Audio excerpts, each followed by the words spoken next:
खींच दे। कभी कभी होते पैरेलल में, अभी बराबर हैं दोनों ये इस टाइम पे दोनों बराबर हैं।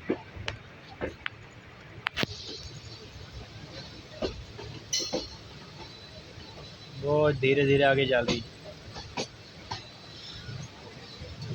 भाई, उसने तो खींच दी।